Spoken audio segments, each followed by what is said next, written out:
Hello everyone, आज की इस वीडियो में हम लोग फिजिक्स को शुरू करेंगे। तो सबसे पहले जब हम फिजिक्स को शुरू कर रहे हैं, ये इसका पहला लेक्चर है। फिजिक्स का ही पूरा का पूरा पहला लेक्चर है, क्लास 11th के लिए टॉपिक है। तो ये इसका पहला लेक्चर है और पहले हम लोग किस चैप्टर से शुरू करेंगे? मापन और मात्रक। इस चैप्टर से हम लोग पढ़ना चालू करेंगे। तो मापन और मात्रक में 11th क्लास का पहला लेक्चर है। तो जैसे हम लोग केमिस्ट्री का पिछले क्लास में पहला लेक्चर दिए थे, जब केमिस्ट्री का पहला दिन शुरू हुआ था तो पहले हम चैप्टर का नाम देखे थे। उसी तरह से आज फिजिक्स पहला दिन स्टार्ट कर रहे हैं, तो आपको फिजिक्स का पूरा बताया जाएगा कौन कौन सा चैप्टर है। और आपको अल्टरनेट में हर रोज़ डेली 4 बजे वीडियो अपलोड होंगे। और इसमें जो होगा MWF यानी कि मंडे, वेडनेसडे और फ्राइडे, सोमवार, बुधवार और शुक्रवार, ये 3 दिन आपको केमिस्ट्री पढ़ाई होगा। और TTS ट्यूसडे, थर्सडे, सैटरडे, मंगलवार, बृहस्पतिवार और शनिवार, TTS में आपको सेम टू सेम 4 बजे ही फिजिक्स पढ़ाई होगा। ठीक है, तो फिजिक्स और केमिस्ट्री दोनों का तैयारी 11th क्लास के लिए इसी चैनल पर हो जाएगा। तो हम लोग मापन और मात्रक को अब शुरू करते हैं। समझ में आ गया इतना? तो चलिए, अगर वीडियो पसंद आएगा तो लाइक भी कर दीजिएगा और चैनल को सब्सक्राइब कर लीजिए। और भी कोई होगा 11th क्लास में तो उनको भी ज़रूर शेयर कर दीजिएगा, ताकि लॉकडाउन में सबका पढ़ाई होते रहेगा। ठीक है, तो 11th क्लास में जब हम लोग पढ़ेंगे तो पहला चैप्टर हम लोग को पढ़ना है मापन और मात्रक के बारे में। इस चैप्टर में ना हम लोग देखेंगे क्या माप होता है, कैसे मापा जाता है, तौला कैसे जाता है, क्या होता है, इस सब के बारे में हम लोग सीखेंगे। ठीक है, और इसके बाद जो दूसरा चैप्टर हमारे पास में है, दूसरा चैप्टर है सरल रेखा में गति। सरल रेखा में गति का मतलब सीधा गति करना। ठीक है, एक सीधी रेखा के सापेक्ष जो गति के बारे में पढ़ेंगे, जैसे चाल, गति, त्वरण, विस्थापन, वेग, ये सब के बारे में पढ़ेंगे, तो इसी को कहेंगे सरल रेखा में गति। ठीक है, इसके बारे में 9th क्लास में भी थोड़ा बहुत पढ़े होंगे। इसमें हम लोग उसके बाद तीसरा जो चैप्टर है हम लोग को, ये है समतल में गति, यानी कि एक तल में जो होता है वो कैसे गति के, जैसे कि जब फुटबॉल को मारेंगे तो कितना डिग्री पर मारेंगे कि सबसे ज़्यादा दूर तक फुटबॉल जाएगा। या फिर जब जहाज से कोनो सामान गिराया जाता है, चाहे बम गिराया जाता है, एयरफोर्स वगैरह में जब इसे सवाल आते रहते हैं, तो जब क्या होता है कि जहाज से बम गिराया जाता है तो जहाँ पर गिराएंगे वहीं पर थोड़ी ना कि हाँ बम जहाँ पर गिराएंगे उसको क्या करना रहता है, जहाज चलता है, जहाज है तो उसमें पहले ही गिराया जाता है, तब जाके वो क्या करता है, अपने पोजीशन पर अटैक करता है। तो ये सब कैलकुलेशन के बारे में सीखेंगे कि कितना दूर पहले हमको बम को गिराना पड़ेगा ताकि वो अपने स्थान पर जाके क्या हो जाए, बम गिरे। ठीक है, इसी प्रकार से कि एक दीवार से अगर दूसरा दीवार डाकना होगा, चाहे चोर है, पुलिस है, वो अगर डाक रहा है तो कैसे डाकेगा, कितना डिग्री पर, कि ताकि वो बीच का जो खंभा होगा उसको क्या कर जाए, जैसे कि फिल्म में होता है कि इधर का एक दीवार है, एक दीवार से दूसरा छत पर डाक जाता है वो लोग, तो कितना डिग्री के कोण पर ढकेगा, ये सब के लिए वो तो फिल्म में है, वो अलग कहानी होता है। अब इसके बाद हम लोग पढ़ेंगे जो नेक्स्ट चैप्टर, वो चैप्टर है गति के नियम, कि गति के लिए कौन कौन से नियम है। इस चैप्टर को सिंपल सा बल भी कहते हैं, कि बल है जो गति के 3 नियम न्यूटन ने दिए हैं, इसके बारे में हम लोग पढ़ेंगे। उसके बाद नेक्स्ट चैप्टर है हमारे पास में कार्य, ऊर्जा और शक्ति की, कैसे कार्य किया जाता है, उसमें ऊर्जा कितना लगता है, शक्ति क्या है, इस सब के बारे में पढ़ेंगे। उसके बाद हम लोग को पढ़ना है कणों की निकाय तथा घूर्णीय गति, यानी कि कोई भी कण होता है तो वह ब्रह्मांड में कैसे होता है, वह कैसे गति करता है, इस सब के बारे में पढ़ेंगे। ठीक है, इसके बाद हम लोग पार्ट 1 में, फिर जैसे केमिस्ट्री में 2 पार्ट था, पार्ट 1 था केमिस्ट्री में 11th क्लास के लिए और पार्ट 2 भी था, उसी तरह फिजिक्स में भी पार्ट 1 है और पार्ट 2 है। तो ये पार्ट 1 में अंतिम चैप्टर है गुरुत्वाकर्षण, बहुत ही मस्त टॉपिक है। गुरुत्वाकर्षण के बारे में पढ़ेंगे। गुरुत्वाकर्षण में हुआ क्या था, न्यूटन के सामने एक सेव गिरा था, अब इनके सामने एक सेव गिरा था, तो अब इसको लेकर ही दिमाग लगा कर सोचना शुरू कर दिए। हम लोग हैं कि जब क्या करते हैं, जाते हैं पेड़ के नीचे तो और उल्टा गिरता नहीं है, तो ढेला मार के गिरा देते हैं, और सोचते हैं कि कहीं ये भी डरते हैं कहीं ऐसा ना हो कि मारे ढेला और ऊपर कहीं आम न फंस जाए, ऐसा भी होता है, तो हम लोग मार के उल्टे गिरा देते हैं, लेकिन सोचते नहीं है इसके बारे में। आई बैठ के सोचने लगे काहे नीचे ही गिरा है, हम लोग चाहते हैं कि नीचे ही गिरे, क्या करिएगा, अलग अलग आदमी। तो ये न्यूटन क्या किए, गुरुत्वाकर्षण का खोज किए थे, जिसके वजह से बहुत कुछ जो होता है इसके निकाला जाता है। जब गुरुत्वाकर्षण पढ़ेंगे तो इसमें अलग अलग चीज़ पढ़ेंगे, केपलर मोशन पढ़ेंगे, ये सब। ठीक है, आज का टॉपिक मतलब पार्ट 1 में हम लोग को इतना ही चैप्टर पढ़ना है। इसका पार्ट 2 जब शुरू किया जाएगा तो उस समय और टॉपिक के बारे में बताएंगे। आज के लिए क्योंकि इसमें 8 चैप्टर पढ़ना है हमारे पास में, तो इस 8 चैप्टर में से पहला टॉपिक है मापन और मात्रक। तो आज का टॉपिक शुरू करते हैं। पहले हम लोग किसके बारे में देखेंगे, मापन के बारे में, उसके बाद हम लोग किसके बारे में देखेंगे, मात्रक के बारे में। तो पहले हम लोग अगर मापन की बात करते हैं, जैसे कि यहाँ पर ये 2 मूर्ति है, इस दोनों मूर्ति के बारे में आप जानते होंगे, इस मूर्ति के बारे में तो जरूर जानते होंगे। ये क्या है? Statue of unity, Sardar Vallabh भाई पटेल की मूर्ति है। अब विश्व की सबसे बड़ी मूर्ति है। इसकी हाइट कितना है? 183 मीटर, और जबकि इसकी हाइट कितनी है? 188 मीटर। ये बुद्ध भगवान की मूर्ति है, चाइना में है, ठीक है। ये दूसरी सबसे लंबी मूर्ति है। तो जब इस दोनों मूर्ति में कंपैरिजन करने की बात करेंगे तो इसका हाइट 128 मीटर और इसका कितना? 183। तो कौन सी मूर्ति जो है क्या लंबा होगी?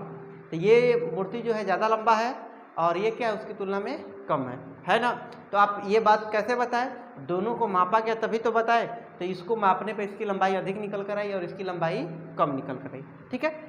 इसी तरह से अगर मान लीजिए दो हीरोइन है, जैसे कि आलिया भट्ट, कटरीना कैफ, कोई भी हीरोइन में आपको कौन ज़्यादा पसंद है, तो आप उसको अलग अलग तरीका से देख सकते हैं। हाँ नहीं, हमको ये पसंद है, अपन है। कटरीना कैफ देख के मिजाज मत खराब करने लगना। तो उसी तरह से मान लीजिए कि आपको देखना होगा कि नहीं, गर्लफ्रेंड में और माँ में कौन ज़्यादा, आप किससे ज़्यादा प्यार करते हैं। तो ये भी क्या है? एक प्रकार का पैमाना हो गया, ठीक है। तो जैसे कि ये पेड़ हो गया, इसमें किसकी लंबाई अधिक है या कौन बड़ा है कौन छोटा है? तो ये पेड़ बड़ा है और ये पेड़ क्या है? छोटा है। यानी हमको कैसे पता चला? इसको मापे तभी तो पता चला। तो यानी कि ये सब चीज़ क्या होता है? एक प्रकार का मापन होता है। समझ में आ गया बात कि मापन क्या होता है? डेफिनेशन से अगर बात करेंगे तो किसी भी भौतिक राशि का परिणामिक संख्याओं में व्यक्त करने को मापन कहा जाता है। यानी किसी भी भौतिक राशि जैसे लंबाई को, चौड़ाई को, कि कौन कितना लंबा है, कौन छोटा है, क्या है, इस सब के का जो होगा इसका संख्या में मान बताना ही क्या कहा जाता है? मापन कहा जाता है। तो जितनी भी भौतिक राशियाँ होती है, यानी भौतिक राशि क्या हो गया? PQ, physical quantity. इसमें क्या होता है? इसमें एक न्यूमेरिक वैल्यू होता है, अंकीय मान होगा, और साथ में इसके क्या होता है? यूनिट होता है, यूनिट, ठीक है। तो मापन क्या हो गया कि 10 मीटर, 10, 50, 100, ये क्या हो गया? अंकीय मान हो गया। और यूनिट क्या हो गया कि मीटर में माप रहे हैं, किलोमीटर में, ठीक है। तो यहाँ पर हम बात किए हैं मापन। मापन का मतलब क्या होगा कि किसी भी भौतिक राशि के मापने की प्रक्रिया की को ही क्या कहा जाता है? मापन। अंकीय रूप से, जैसे कि कौन लंबा है, कौन छोटा है, कौन बड़ा है, किसका मान कितना है, इसी चीज़ को कहा जाएगा मापन, ठीक है। अब अगर हम बात करेंगे मात्रक को लेकर, मात्रक क्या होता है? मात्रक हम उसे कहते हैं जिससे वह राशि को क्या किया जाता है? मापा जाता है। जिसमें उस राशि को मापेंगे उसी को उसका क्या कहा जाएगा? मात्रक। जैसे कि ये इसी मूर्ति को लेकर हम बात किए थे कि सबसे लंबी जो मूर्ति है वो क्या है? Statue of unity. कितना है? 182 मीटर या 183 मीटर है। तो ये जो है 182 मीटर है, सॉरी 182 मीटर इसका हाइट है। तो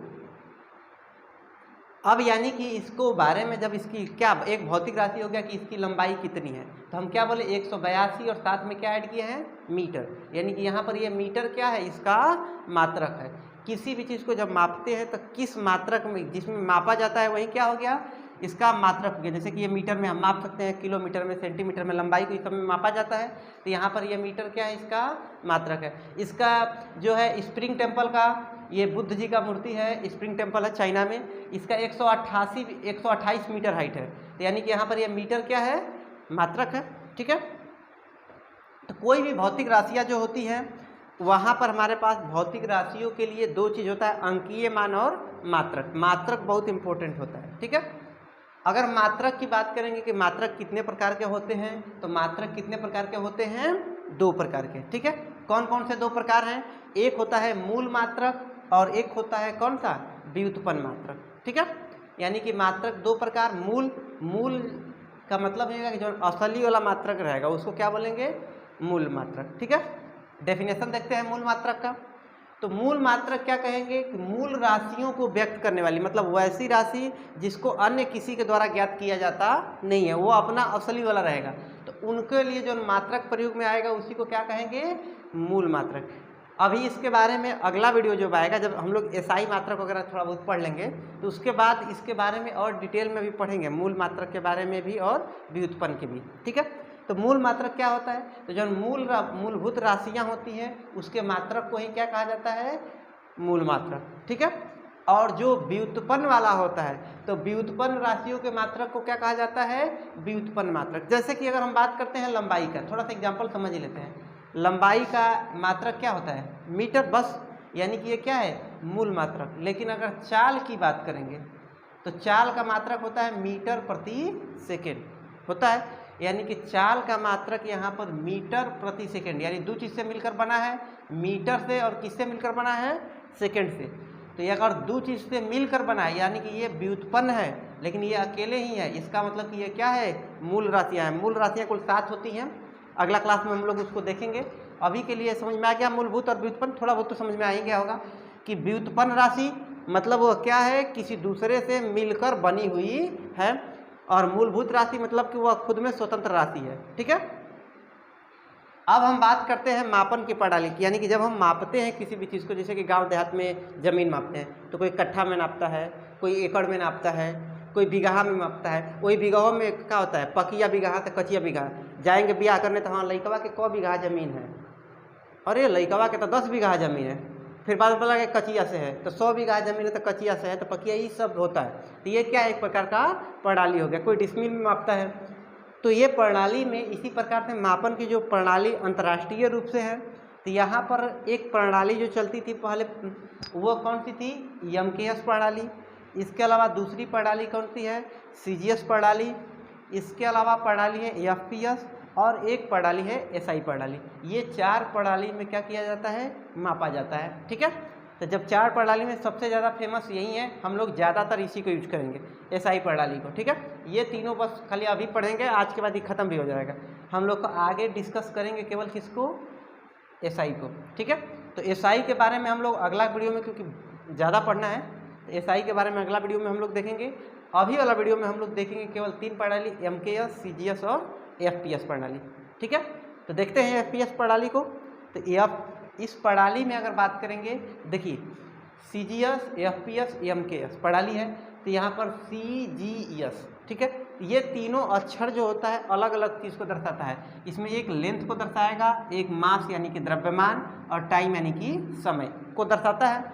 जिसमें सी का मतलब होता है सेंटीमीटर, जी का मतलब होता है ग्राम, और यस का मतलब क्या हो गया, सेकेंड। यहाँ पर हमारे पास में ये सी हो गया, ये जी हो गया, और ये क्या हो गया, ये सीजीएस, सेंटीमीटर, ग्राम और सेकेंड। तो सीजीएस का फुल फॉर्म यही होता है, सेंटीमीटर, ग्राम और सेकेंड। सेंटीमीटर किसके लिए, लेंथ यानी कि लंबाई मापने के लिए, और द्रव्यमान के लिए ग्राम, और टाइम यानी कि सेकेंड। तो क्वेश्चन पूछ देता है कि सीजीएस पद्धति में लंबाई को किस मात्रक में मापा जाता है, सेंटीमीटर में।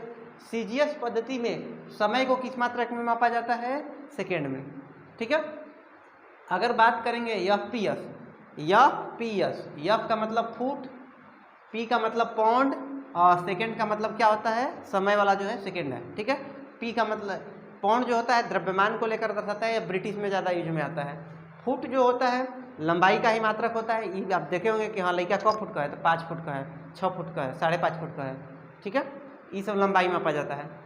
एमकेएस पद्धति जो होता है, एमकेएस में मीटर, किलोग्राम और सेकेंड। ठीक है, तो ये जो पद्धति है इसको कौन सी पद्धति कहते हैं, एमकेएस पद्धति। और एसआई यूनिट जो होती है, एसआई यूनिट में 7 मात्रा को देखेंगे, मीटर होता है, किलोग्राम और सेकेंड, किसका, लंबाई का, मास और समय का। इसके बारे में, एसआई यूनिट के बारे में हम लोग कल के क्लास में चर्चा करेंगे। कल के क्लास में नहीं, मतलब जिस दिन अभी इसका क्लास पड़ेगा। आज सैटरडे है, संडे को छुट्टी ही रहेगा, मंडे को आपको केमिस्ट्री मिलेगा, MWF में आपको केमिस्ट्री मिलेगा। तो यानी कि ट्यूसडे को, मंगलवार के दिन हम लोग एसआई यूनिट के बारे में पढ़ेंगे।